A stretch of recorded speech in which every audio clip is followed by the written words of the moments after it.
It was a cool autumn evening in the small but vibrant town of Greenville, Ohio. The trees lining Oakwood Avenue were painted in rich shades of orange and red, and golden leaves danced along the sidewalks. To outsiders, it seemed like the kind of place where nothing bad ever happened. But inside a cozy two-bedroom apartment on the third floor of the Bradford Heights complex, a storm was quietly brewing, one that had been 5 years in the making. Melissa Harding and Darren Cole were what most people called the perfect couple. High school sweethearts turned adult partners. They had been together since Melissa was 17 and Darren was 19. Now at 22 and 24, they shared a life that seemed picture perfect on social media. Their smiling photos littered Instagram and Facebook, vacations, birthdays, movie nights, in matching outfits. They were the couple everyone rooted for. But behind closed doors, love had turned into obligation, passion into routine, and dreams into secrets. Melissa had grown up in Greenville, a smart, quiet girl with big dreams of becoming a nurse. She was halfway through her studies at a local community college. Her best friend since middle school, a bubbly, impulsive girl named Lila, was her constant companion, until she wasn't. Lila disappeared from Melissa's life without explanation 6 months ago, and no one seemed to know why. At least that's what Melissa told people. Darren was originally from Columbus but moved to Greenville in his teens. He was charismatic, handsome, and always the center of attention. He worked as a mechanic at a local garage and liked to play the bad boy card, but Melissa saw something different in him back then. He had ambition, she believed. He wanted more, he said. But lately, his ambition looked more like avoidance. He was home less, moody, quick to anger, and always had an excuse ready when Melissa asked where he had been. On this particular evening, Melissa sat at the kitchen table, staring at the flickering candle in front of her. Her fingers tapped the side of a wine glass, half filled, untouched. The apartment was silent except for the faint hum of the refrigerator. She had cooked his favorite, lasagna, and even dressed in the black dress he always said made her look like a movie star. But Darren was late, again. She reached into her purse and pulled out a small white envelope. Inside was a folded piece of paper, her most recent ultrasound report. Not because she was keeping the baby. She had already scheduled her 10th abortion for the following week. 10. She hadn't told a soul. Not her mother, not her sister, not even Lila when they still spoke. Every time Darren had convinced her that the time wasn't right. Money was tight. They were too young. They had dreams, he said, and Melissa believed him. But something felt different this time. Something heavy hung in the air like thick fog. Maybe it was the way Darren had snapped at her the night before when she asked who he'd been texting. Maybe it was the strange phone call she overheard 2 weeks ago. The name Lila dropped in a hushed whisper, followed by silence when she walked into the room. Maybe it was just a woman's instinct. Whatever it was, she had decided tonight would be the night she got answers. At exactly 10:12 p.m., the front door clicked open. Darren walked in, smelling like whiskey and cigarettes. His dark hair was messy, his shirt wrinkled. He didn't notice the candlelight. He didn't notice the lasagna. "Where have you been?" Melissa asked calmly. He didn't meet her eyes. "Out. Garage stuff. Ryan needed help with his truck." "That's funny," she said, leaning back in her chair. "I called Ryan around 8, said he hadn't seen you all day." Darren froze. His hand, which had been reaching into the fridge for a beer, stopped mid-motion. "Don't lie to me, Darren. Not tonight." He closed the fridge door without getting the beer. "What's your problem, Mel?" "My problem?" she said with a bitter laugh. "My problem is, I've had 10 abortions for you, Darren. 10, because you said it wasn't the right time. And now I find out." She stopped herself. The words caught in her throat. He turned toward her slowly. "Find out what?" Her voice trembled. "Lila's pregnant, isn't she?" A heavy silence fell over the room. Darren didn't answer. He didn't need to. His expression was enough. Melissa felt her heart crack open. "How long?" she whispered. "Melissa!" "How long, Darren?" He sat down across from her, rubbing his face with both hands. "It just happened. I didn't mean for it to. You and I were fighting a lot. She was there. It was one time." "One time?" Melissa said, her voice rising. You got my best friend pregnant on a one-time accident? He didn't respond. The candle flickered between them. The air was thick with anger, betrayal, and heartbreak. Melissa's eyes burned with unshed tears. She reached for the envelope and slid it across the table. Read it. Darren opened it, confused. His eyes scanned the ultrasound report. You're pregnant? Not for long, she said coldly. Appointments next Wednesday, my 10th.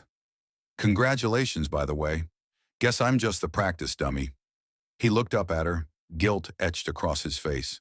I didn't mean to hurt you. You didn't mean to get caught, she corrected. They sat in silence for a long moment. Finally, Melissa stood up. This isn't over. And it wasn't. 2 weeks later, Darren Cole would be found dead in the very apartment they shared.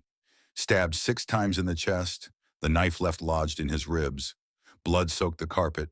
The lasagna from that night still sat untouched in the freezer. At first, everyone suspected Melissa, but the seasoned investigator assigned to the case, Detective Rachel Monroe, was about to uncover a tangled web of lies, betrayals, and secrets that went far deeper than anyone imagined. The morning of October 14th started like any other in Greenville, quiet, sleepy, and unremarkable.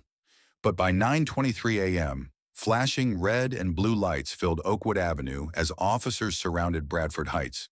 The third floor, normally hushed and undisturbed, was crawling with investigators, uniforms, and tape. Apartment 3C had become a crime scene. Melissa Harding stood on the lawn below, her arms wrapped tightly around herself. She wore a gray hoodie, loose sweatpants, and slippers. Her face was pale, eyes wide but oddly dry. Her voice was calm when she called 911 at 8:47 a.m. Almost too calm. He's not breathing, she had said. I think he's dead. There's blood everywhere. Inside the apartment, the body of Darren Cole lay sprawled across the living room floor. He was shirtless, lying on his back, eyes open, lifeless. The blood had soaked through the rug and into the hardwood beneath. A large kitchen knife was still buried in his chest, handle sticking out. There were defensive wounds on his arms, signs of a struggle. Detective Rachel Monroe arrived on scene at 9:41 a.m. Monroe, 46, was known in the Greenville Police Department for her no-nonsense style. With over 20 years of experience, she had a reputation for solving cases others couldn't touch. A former New York City detective, she moved to Ohio 5 years ago to escape the burnout. But even in a town like Greenville, evil had a way of finding her. Monroe stepped into the apartment and immediately began to process the scene. No sign of forced entry, Officer Calvin noted. Door was locked when we arrived. Neighbor says she didn't hear anything unusual last night. Did Melissa give a timeline? Monroe asked as she pulled on gloves. She said she got up around 8:30, found him like this. And just slept through a murder? Monroe said, raising an eyebrow. She said they argued last night. He slept on the couch. Monroe crouched beside the body. 6 stab wounds, close range. Killer was angry. This wasn't random. She scanned the room. A framed photo of the couple on the wall, overturned wine glasses, candle wax hardened on the table. No signs of forced entry, no open windows. The weapon, a standard kitchen knife from their own drawer, had been left behind. Where is she now? Monroe asked. In the cruiser. You want to talk to her? In a minute. Get forensics on that knife and start canvassing neighbors. I want to know who came and went from this building in the last 24 hours. Outside, Melissa sat silently in the back of a cruiser. Her hands were clasped together tightly. When Monroe opened the door, Melissa looked up, her eyes tired but focused. Melissa, I'm Detective Rachel Monroe. I need to ask you a few questions. Melissa nodded. Tell me what happened this morning. Start from when you woke up. I got up around 8:30, she said softly. Went to make coffee. Saw him on the floor. At first I thought he passed out or I don't know. Then I saw the blood. You didn't hear anything during the night? No shouting? No struggle? No. Did you two argue yesterday? Melissa hesitated. Yes, we've been having problems. About what? She looked down. Another woman. Who? Melissa's voice was barely a whisper. My best friend, Lila. Monroe noted the name. When was the last time you saw her? 6 months ago. We stopped talking. I didn't know she was pregnant until a few weeks back. Monroe studied Melissa's face. Her expression was unreadable. Did Darren ever get violent with you? Not, not physically, just words, anger. He wasn't happy. Were you? Melissa didn't answer. You're aware this makes you a person of interest, right? You lived with the victim, had motive, opportunity. I didn't kill him, Melissa said firmly. Monroe paused, noting the steel in her voice. We'll see. For now, you're not under arrest. But don't leave town. We'll need to talk again. By the end of the day, forensics had confirmed what Monroe suspected. Darren had been killed sometime between 2 hours and 4 hours a.m. His phone was missing. His laptop was powered off and wiped. The only fingerprints on the knife were his and Melissa's. But that wasn't the part that caught Monroe's attention. What caught her attention was the doorbell camera footage from a neighbor across the hall. At 3:18 a.m., someone had walked past the camera, hood up, face turned away. A slim figure about Melissa's height. They entered the apartment with a key. Monroe ordered the footage enhanced. In the meantime, she dug into Darren Cole's phone records. He hadn't just been seeing Lila. There were multiple numbers, messages, private photos. One number came up repeatedly in the last 2 months. It belonged to Lila Weston, the same Lila who hadn't been seen in Greenville in months. Monroe put out a trace. Back in her office that night, she looked over the files. 10 pregnancy termination records under Melissa Harding's name. All signed, all voluntary. But 2 stood out. The last one and the first. The first, 5 years ago. The note. Partner, present, and supportive. The last, scheduled for next Wednesday. The note. Patient emotionally distressed. Recommends psychological evaluation. Melissa had reached her breaking point. But had she killed him? Or had someone else? Monroe stared at the bulletin board covered in photos, timelines, and maps. Somewhere in all this was the truth. She could feel it. She just had to find it before the trail went cold. Detective Rachel Monroe sat at her desk in the Greenville Police Department long after most of the staff had gone home. A half-empty cup of cold coffee rested near her elbow, and the overhead light cast long shadows across the cluttered surface. In front of her was a name written in bold letters on a sticky note. Lila Weston. Lila was the missing piece in a puzzle that didn't fit. She hadn't been seen publicly in 6 months. No social media posts, no bank activity, no employment records. She had vanished. And now, after Darren Cole's murder, she was once again at the center of the storm. The camera footage showed a figure entering the apartment at 3:18 a.m. Not quite tall, wearing a hoodie, slight frame, quick step. Monroe had it enhanced, and while the face wasn't clear, the walk, it reminded her of Melissa. But Melissa was adamant she never left her room. No prints were found outside the living room, no blood trail leading away. If Melissa had done it, she had cleaned up with precision. Too precise. Monroe turned her focus to Lila. She contacted Lila's mother, Patricia Weston, who still lived on the east side of town. Patricia answered the phone with hesitation, but agreed to meet the next day. Patricia's home was tidy but quiet, filled with framed pictures of Lila from childhood through high school. The most recent photo was over a year old. Lila in a graduation cap, arms draped around Melissa.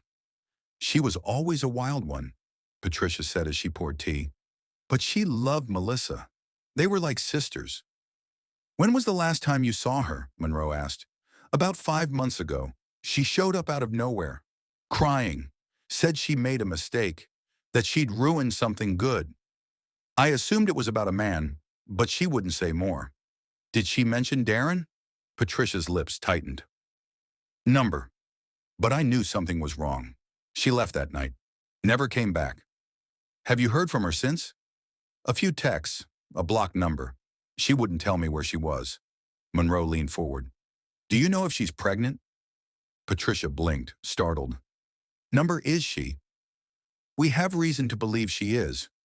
Or was. Patricia put a hand to her chest. Oh my God, I had no idea. Did she have enemies? Anyone who might want to hurt her? Number, Lila could be selfish, sure. But she didn't have enemies, she just made bad choices. That sounded familiar, Monroe thought. She thanked Patricia and left. But as she sat in her cruiser, something Patricia said echoed in her mind. She said she ruined something good. What had she ruined? Monroe called it back at the station. I need a full data pull on Lila Weston. Phone pings, credit, security footage in nearby towns, anything. Start with the last ping on her number. While she waited, she paid a visit to Melissa's college campus. October 15th, 2:42 p.m. Melissa was waiting in the student lounge looking thin and worn. She greeted Monroe with a quiet nod. You still planning to go through with the procedure? Monroe asked, skipping small talk. Melissa looked down. Yes. Why not keep the baby? Because I can't raise a child in a world like this. Not alone. Not after everything. Monroe tilted her head. You loved Darren once. Melissa nodded. I gave him 5 years. 10 abortions. He never once said he wanted a future with me. I thought if I just held on, things would change. But he was never mine. What do you mean? Melissa pulled a small envelope from her bag. I found this 2 days before he died, hidden in a shoebox. Inside were 2 letters, one handwritten, one printed from an email. The handwritten one was from Lila. Darren, I can't do this anymore. You said it would be me and you once Melissa was ready to let go. But she's still hanging on, and I'm tired of being the secret. I'm pregnant, and I'm keeping it. If you don't tell her by the end of the week, I will. The email was worse. Details of an apartment lease Darren and Lila had signed in Columbus. A start date, October 20th. He had planned to leave Melissa. Monroe scanned the letters again and again. Did you confront him with this? I didn't have to. He admitted it that night. Said it was a mistake. Called me dramatic. Said I was overreacting. And then what? I went to bed. You didn't wake up during the night? Melissa shook her head. Number I took a sleeping pill. Monroe noted that carefully. That could explain her calm tone during the 911 call, but also might mean someone else had the opportunity to slip in undetected. The call came from IT. We got a hit on Lila's phone, the technician said. Last active 3 days ago in Cleveland. Text to a burner number. Same number that texted Darren 4 times the day he died. Monroe's pulse kicked up. What did the text say? We only caught one, short and vague. It said, she doesn't know. Yet. Can we locate that burner? Already on it. Monroe stood in her office, staring again at the board. Melissa, Darren, Lila. 3 points in a triangle of betrayal. What if Melissa was telling the truth? What if she didn't kill Darren? And what if Lila didn't disappear? What if she was hiding something much darker? It was time to track Lila down and finally put eyes on the girl at the center of the storm. Because wherever Lila Weston was, she either had all the answers or she was next. Detective Rachel Monroe had been around long enough to know that lies often traveled faster than truth. But in her experience, the truth always showed up eventually, dragging its bruised, ugly self through the door when you least expected it. And today, it came in the form of a parking garage surveillance clip from downtown Cleveland. The timestamp read, October 13th, 4:57 p.m. A grainy image of a woman with a rounded stomach, dressed in a beige hoodie and jeans, walking into the Northside Women's Clinic. Her stride was slow, careful. The face was partially hidden under the hood, but Monroe knew it the second she saw it. Lila Weston, alive, pregnant, and hiding. October 16th at 11:21 a.m. Monroe stood at the front desk of the clinic, badge in hand. Detective Rachel Monroe, I need to speak with the physician who saw this woman on October 13th. The receptionist looked uncomfortable. Patient privacy. This is a homicide investigation. I have a subpoena.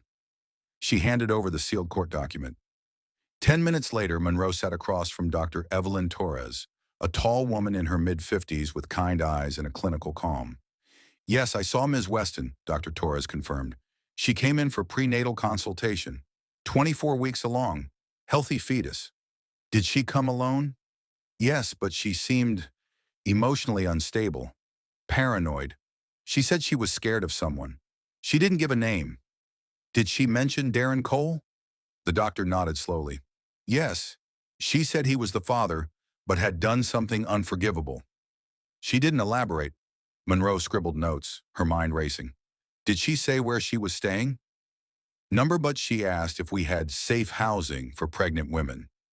Monroe thanked her and stepped outside, the wind slicing through her coat. Lila hadn't run far, just far enough to regroup. Now the question was, what was she running from? She returned to her cruiser and called dispatch. Get me addresses for any women's shelters in the Cleveland area that receive state or nonprofit funding. Cross-reference with the time Lila was last seen near the clinic. Harbor Haven Shelter, East Cleveland. The shelter director, a firm woman named Carla Brandt, met Monroe at the door. We don't give out resident information.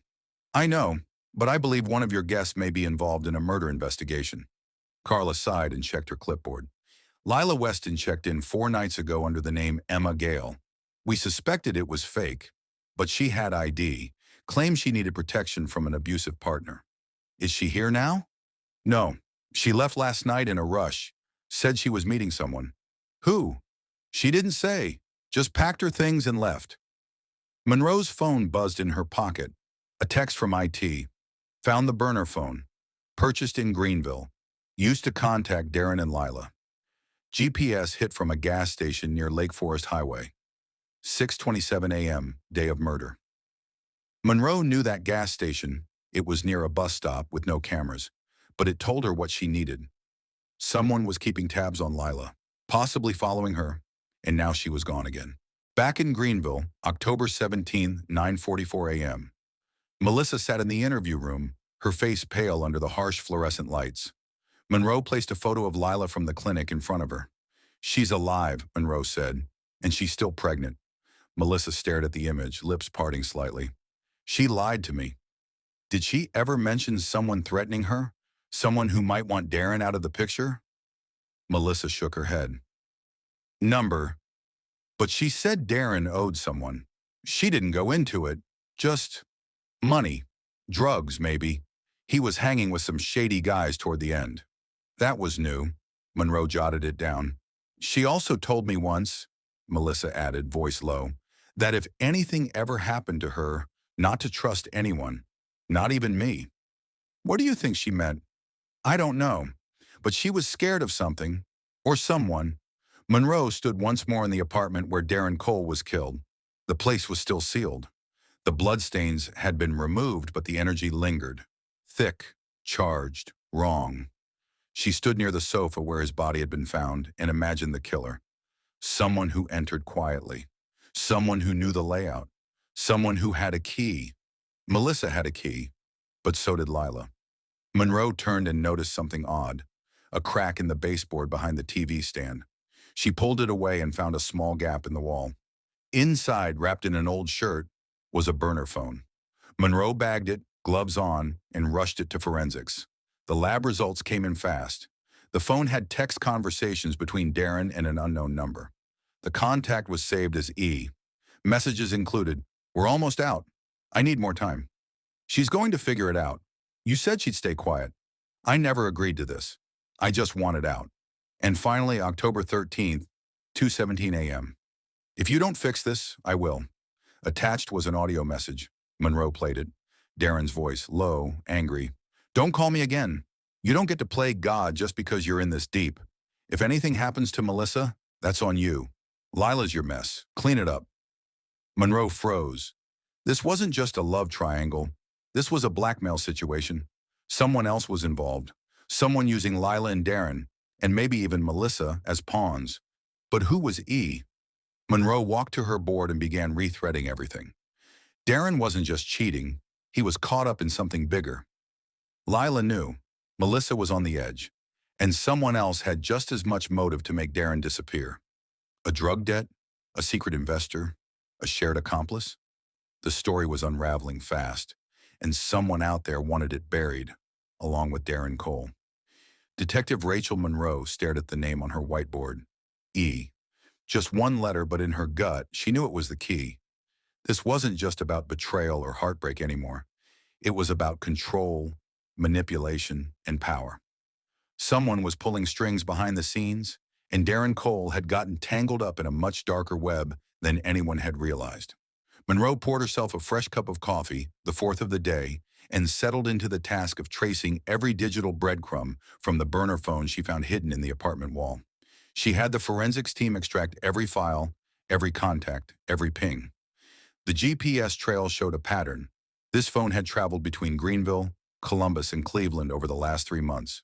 Whoever E was, they moved around. A lot. But one detail stood out.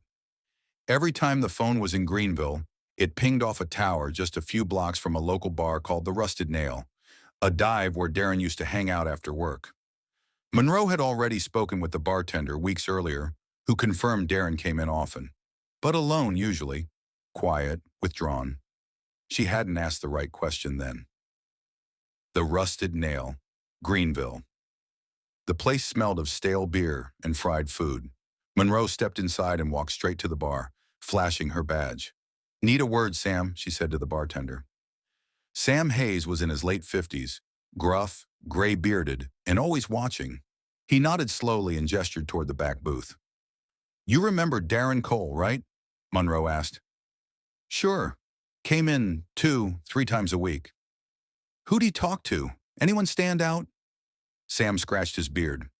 "There was a guy, always came in after Darren. They'd sit in the far corner, never drank much, just talked. Real serious stuff. Name was Everett, I think." Monroe leaned forward. "Everett?" "Yeah, Everett Briggs. Older guy. Mid-30s. Wore expensive shoes. You know the type. Didn't fit in here."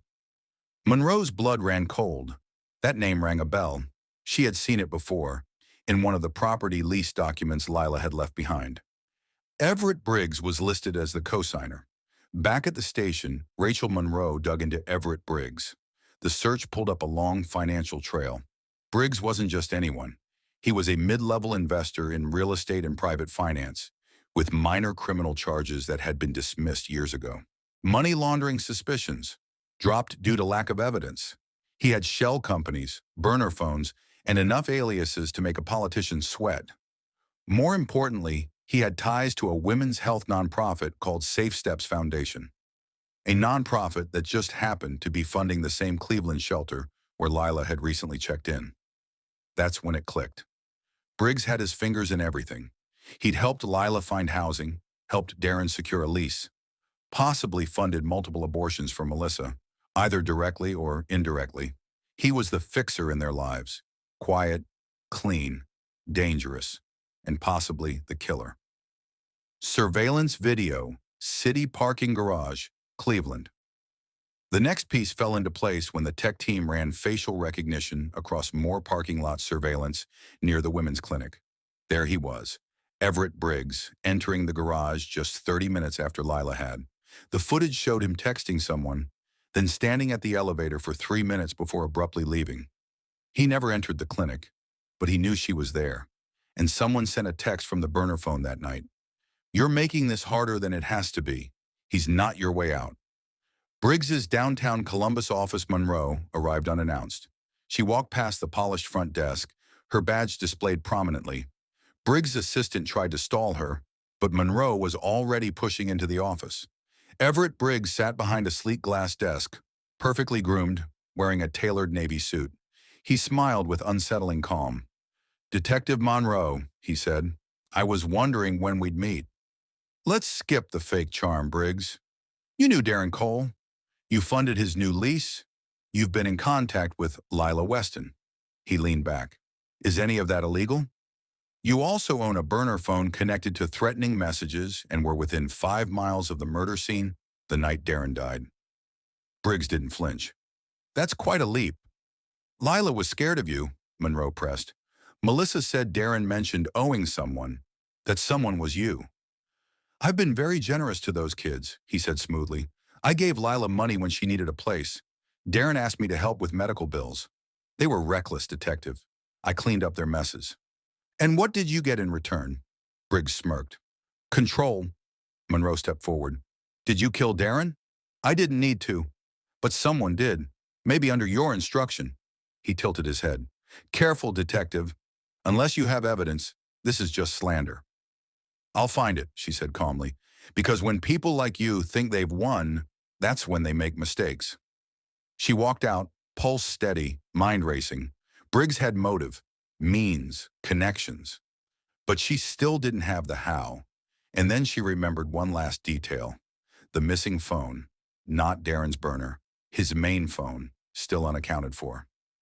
Back in Melissa's apartment, Monroe returned to the original crime scene. Melissa had been granted temporary residence again while awaiting the investigation's outcome. She greeted Monroe in silence and stood aside. "May I look around?" Monroe asked. Melissa nodded. Monroe walked slowly, scanning everything. She opened drawers, lifted rugs, examined the couch cushions. Something felt off. In the back of the coat closet under a pile of old boots, Monroe found a black hoodie, slim fit, female size, and in the pocket, a phone. It lit up as soon as she touched it. Darren Cole's iPhone. The lock screen showed a missed call. Unknown number, timestamp, 3:04 a.m. The night he was killed. Melissa stood behind her, frozen. "I never saw that before," she whispered. "I swear." But Monroe's instinct said otherwise, and when she powered the phone on fully, the final blow came. A voicemail. "Darren, if you hurt her again, I swear to God, I will do something I can't take back. You used me. You promised me a life. But you're never leaving her, are you? I'm done. This ends tonight." Rachel Monroe stared at the screen. The triangle had broken. Now it was war. Detective Rachel Monroe sat alone in her dimly lit office, the voicemail from Lila Weston playing on repeat. The finality in her voice was chilling, not grief-stricken, not confused, focused, calculated.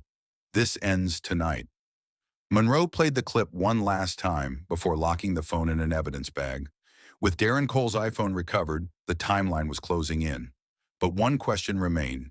Who actually drove the knife into Darren's chest? The voicemail put Lila at the emotional epicenter, but the footage from the hallway camera still hadn't been matched definitively to her. And Melissa's hoodie found with the phone complicated things. Was Lila the one who walked in that night? Or did Melissa discover something and act out of rage? Or worse, were they both involved? Greenville Police Department interrogation room. A Melissa sat in the same gray room, under the same flickering light. But this time, she was different. Tired, yes, but no longer hollow. She was bracing for something. Monroe placed Darren's phone on the table. "You recognize this?" Melissa looked down, then up again. "Yes, it's his." "Where was it?" "Behind the coats. I didn't put it there." "You also said you took a sleeping pill that night, but toxicology showed no sedatives in your system." Melissa looked down. "Melissa," Monroe said gently, "we have evidence Darren was planning to leave. We know Lila threatened him, but you were still here. And that hoodie? It's yours." Melissa finally looked her in the eyes, her voice barely a whisper. "I didn't kill him." "Then tell me what happened." The apartment was dark. Melissa lay awake in bed, the sleeping pill untouched on the nightstand. She had been crying silently for hours, the betrayal clawing at her insides. She heard the front door open, footsteps, soft but distinct.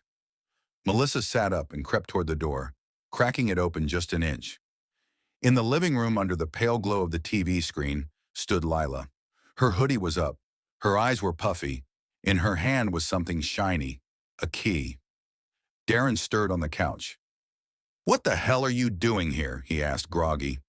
"You lied to me," Lila said. "You said we'd be together." "Keep your voice down." "You told me to get pregnant," she hissed. "You said it would force her to leave." Darren sat up. "I was drunk when I said that." Lila's voice cracked. "I gave up everything for you. I lied to my mom. I vanished. I'm 24 weeks, Darren. And you still won't tell her?" "She knows now," Darren snapped. "It's done."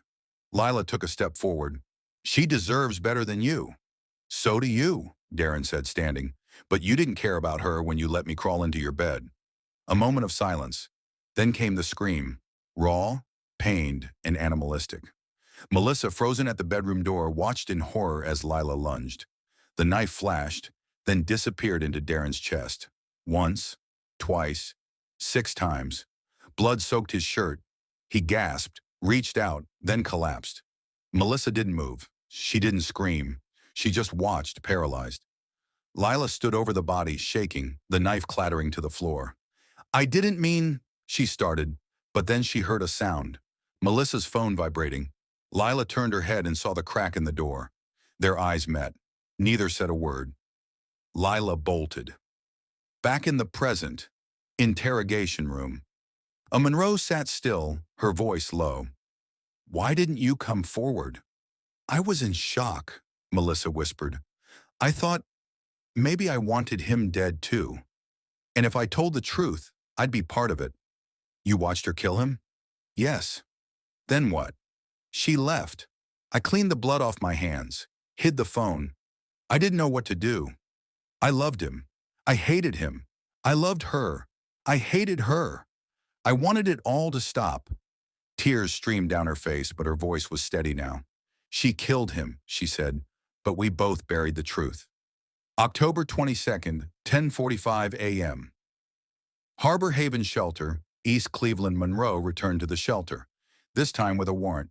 She showed Lila's photo to the staff and confirmed she had reappeared late the night before, asking for her bed back. The staff stalled her. She was in room 14. Monroe and two officers approached cautiously. She knocked once, twice. Lila Weston, this is the Greenville Police Department. We need to speak with you. Silence. Then a voice from inside. Is he dead? Monroe paused. Yes, he's dead.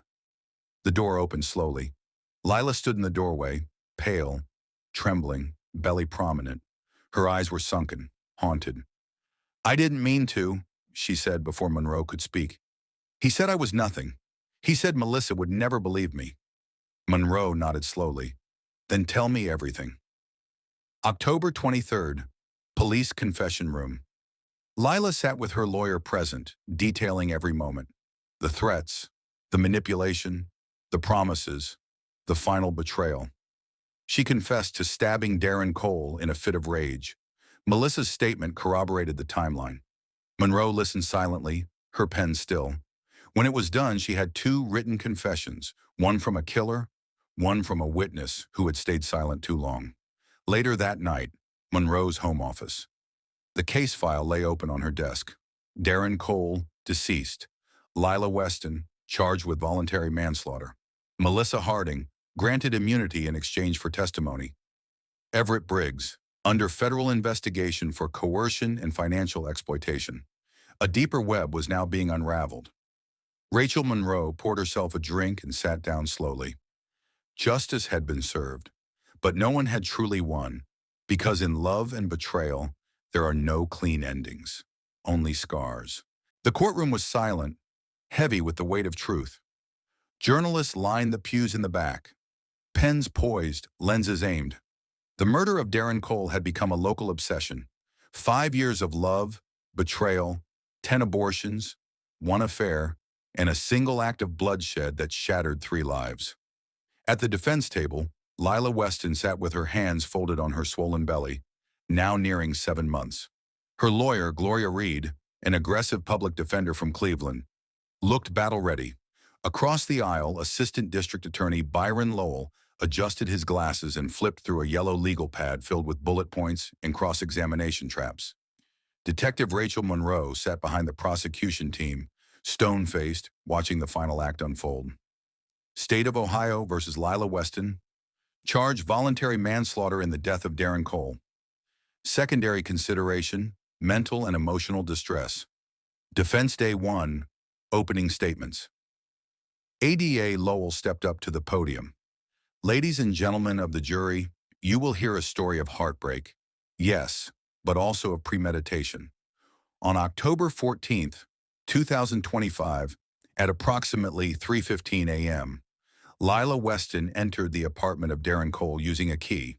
She brought with her a kitchen knife, pulled from his own drawer, and stabbed him 6 times. This wasn't self-defense. It wasn't a sudden act of passion. This was about control, about rage, and about rejection. He gestured toward Lila. She was pregnant, desperate, but desperation is not an excuse for murder. Then Gloria Reed stood. You'll hear a different story, a story of emotional manipulation, a woman exploited by a man who told her she'd be loved, then tossed her aside. Lila Weston wasn't a criminal. She was a survivor, trapped in the middle of a cruel game played by Darren Cole and abandoned by a best friend who chose silence over protection. She let the silence hang. You'll hear from Melissa Harding, from medical professionals, from Lila herself, and by the end, you'll understand this was never about violence, it was about escape. Day 2. Witness Testimony. Melissa Harding. Melissa walked to the witness stand like someone headed toward a firing squad. Her face was thinner than when Monroe first met her. The courtroom lights made the fading bruises under her eyes more noticeable. Under oath, Melissa told the entire story. The 5-year relationship, the 10 terminations, the deception, the night of the murder. She did not flinch when describing how she watched Lila stab Darren, nor when asked why she said nothing at first. I was numb, she said. I thought if I said it out loud, it meant I was guilty too. Lowell's cross-examination was harsh. You hid the murder weapon, hid the victim's phone, lied to police. Yes, she said, eyes steady, and I'll live with that for the rest of my life. Reed redirected gently. Why are you telling the truth now? Because Lila shouldn't carry this alone. Darren destroyed both of us. We deserve to be free. Day 3. Witness Testimony. Detective Rachel Monroe. Monroe took the stand, composed, deliberate. She presented the forensic timeline, the recovered burner phones, GPS data, and security footage. She explained how the missing iPhone and hoodie tied Lila and Melissa to the scene. Lowell asked, Detective, in your professional opinion, did Lila Weston intend to kill Darren Cole that night? I believe she intended to confront him, Monroe said, but she brought a weapon. That makes intent difficult to dismiss. Reed pounced. Did she conceal the weapon? Did she attack from behind? No. Was the door forced? No. Is there evidence she planned this in advance? Monroe paused. Not definitively. It was emotional, but not methodical. It was a crucial moment. Reasonable doubt planted in the jury's minds. Day 4. Expert witness. Dr. Evelyn Torres. Dr. Torres, the OB/GYN from the Cleveland Clinic, testified about Lila's emotional state. She presented signs of extreme distress, panic, anxiety, paranoia. Did you consider her a risk to herself or others? Reed asked. I advised further counseling. Her mental state was unstable. Lowell objected to speculation about psychological health without formal diagnosis. But the damage was done. The jury saw Lila as fragile, not cold. Day 5, the defendant speaks. The courtroom held its breath as Lila took the stand. Her voice was hoarse but strong. I thought I was going to be a mother with someone I loved. He made me believe we had a future. Then I found out I was just another lie he was telling. She described the emotional manipulation, the threats, the night of the murder. I didn't plan to kill him. I wanted him to say sorry, just once. But he laughed. He told me I was nothing, that no one would ever believe me, and something broke. Tears rolled down her cheeks. I didn't mean to, but I can't take it back. Lowell was careful on cross-examination. He didn't need to tear her apart. Just remind the jury of the facts. You entered with a weapon, 6 stab wounds. You left the scene. Yes, Lila admitted, because I was scared. Day 6. Closing arguments. Lowell reiterated the charge. This was not a spontaneous accident. It was lethal. You must deliver justice. For Darren Cole, Reed countered with compassion. You've heard the evidence. You've seen the pain. Lila Weston was emotionally and mentally crushed. She did what many abused women do. She broke. Day 7. The verdict. After 6 hours of deliberation, the jury returned. The foreman stood. Everyone in the room held their breath. We, the jury, find the defendant, Lila Weston, guilty of voluntary manslaughter. Lila closed her eyes. Sentence: 8 years in prison, with eligibility for parole in 3 years due to emotional trauma and pregnancy.